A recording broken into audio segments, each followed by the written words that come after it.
ప్రియమైన దేవుని పిల్లలారా, ప్రభువైన యేసుక్రీస్తు నామములో మీకు నా వందనములు. ఈ రోజు ప్రపంచంలో చాలా మంది బయటకు నవ్వుతూ కనిపిస్తారు, కానీ వారి హృదయంలో ఒక భారం ఉంటుంది. భయం, ఆందోళన, అలసటలుంటాయి. డబ్బులున్నాయి, సౌకర్యాలున్నాయి, కానీ మనసుకు విశ్రాంతి లేదు.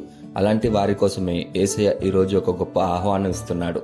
ఈ రోజు దేవుని వాగ్దానము మత్తయి సువార్త 11:29 మత్తయి సువార్త 11:29 వాక్యం ఇలా ఉంది: నేను సాత్వికుడను, దీన మనసు గలవాడును గనుక మీ మీద నా కాడి ఎత్తుకొని నా యొద్ద నేర్చుకొనిడి, అప్పుడు మీ ప్రాణం నాకు విశ్రాంతి దొరుకును అని.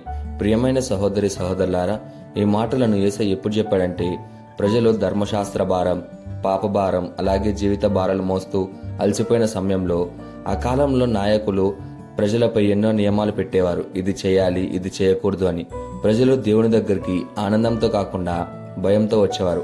అప్పుడు యేసయ్య ఏమన్నాడంటే, మత్తయి సువార్త 11:28 యేసయ్య ముందుగా ఇలా అన్నాడు: ప్రయాసపడి భారం మోసుకున్న సమస్త జనులారా, నా యొద్దకు రండి, నేను మీకు విశ్రాంతి కలుగజేయను అని.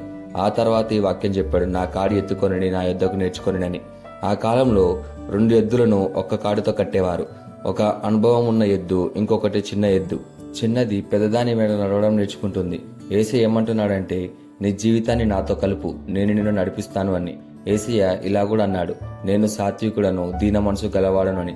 అంటే ఆయన గర్విష్టి కాదు, కఠినమైన వాడు కాదు, ప్రేమతో నడిపించే రక్షకుడు. ఈ వాగ్దానికి గొప్ప ఉదాహరణ మరియా అలాగే మార్తలు. ఒకసారి యేసయ్య మార్తా మరియల ఇంటికి వెళ్ళాడు. మార్త పరిస్థితి ఎలా ఉందంటే, మార్త చాలా పనులతో బిజీగా ఉంది, ఆందోళన పడుతుంది, అలసిపోయింది. ఆమె ఇలా అనుకుంది: అన్ని నేనే చేయాలా అని.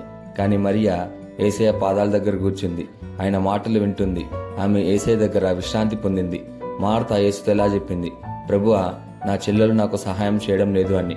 యేసయ్య ఎంత ప్రేమతో ఇలా అన్నాడు: మార్త మార్త, నీవు అనేక విషయాల గురించి చింతించుచున్నావు, కానీ మరియా మంచి బాగా నించుకుందని. మార్తలాగా మనం కూడా పనులు, డబ్బులు, సమస్యలు, భవిష్యత్తు అని వీటన్నిటి గురించి ఆందోళన పడతాం. కానీ యేసయ్య చెప్తున్నాడు: నా దగ్గరకు రా, నేను నీకు విశ్రాంతినిస్తాను అని. ఇక్కడ ముఖ్యమైన పాఠాలు ఏంటంటే, మొదటిగా యేసయ్య దగ్గర నిజమైన శాంతి ఉంది.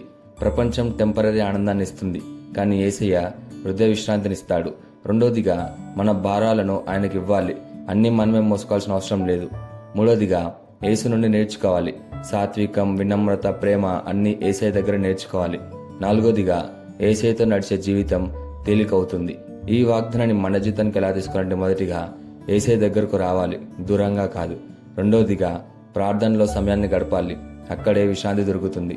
మూడోదిగా, ఆందోళనలోనూ దేవుడికి అప్పచెప్పాలి, అన్నీ ఆయనే చూసుకుంటాడు. నాలుగోదిగా, వినమ్రంగా జీవించాలి, యేసయ్యలాగా. ప్రియమైన సహోదరి సహోదరులారా, మీరు అలసిపోయారా? మీ హృదయం భారంగా ఉందా? యేసయ్య ఈరోజు మీతో ఇలా చెప్తున్నాడు: నా దగ్గరకు రా, నేను నీకు విశ్రాంతినిస్తాను అని. ప్రపంచం అలసటనిస్తుంది, కానీ యేసయ్య విశ్రాంతినిస్తాడు. ఈ వాగ్దానాన్ని మనం స్వతంత్రించలాగా మనం ప్రార్థన చేద్దాం.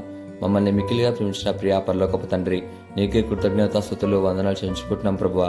నీ వాగ్దానం ద్వారా మాతో మాట్లాడినందుకు నీకే ధన్యవాదాలు చెల్లించుకుంటున్నాం ప్రభువా. ఈరోజు నీ వాక్యం ద్వారా నిజమైన విశ్రాంతి యేసులో ఉందని మాకు గుర్తు చేసినందుకు నీకే కృతజ్ఞత చెల్లించుకుంటున్నాం ప్రభువా. భారాలతో అలసిపోయిన ప్రతి హృదయాన్ని తాకము ప్రభువా. మా భయాలు, ఆందోళనలు, బాధలు నీ పాదాల దగ్గర ఉంచే విశ్వాసాన్ని మాకు దయచేయండి తండ్రి. యేసయ్యలాగా సాత్వికంతో దీన మనసు జీవించడానికి మాకు సహాయం చేయమని ప్రార్థిస్తూ యేసుక్రీస్తునామములో అడుగుచున్నాము తండ్రి. ఆమేన్.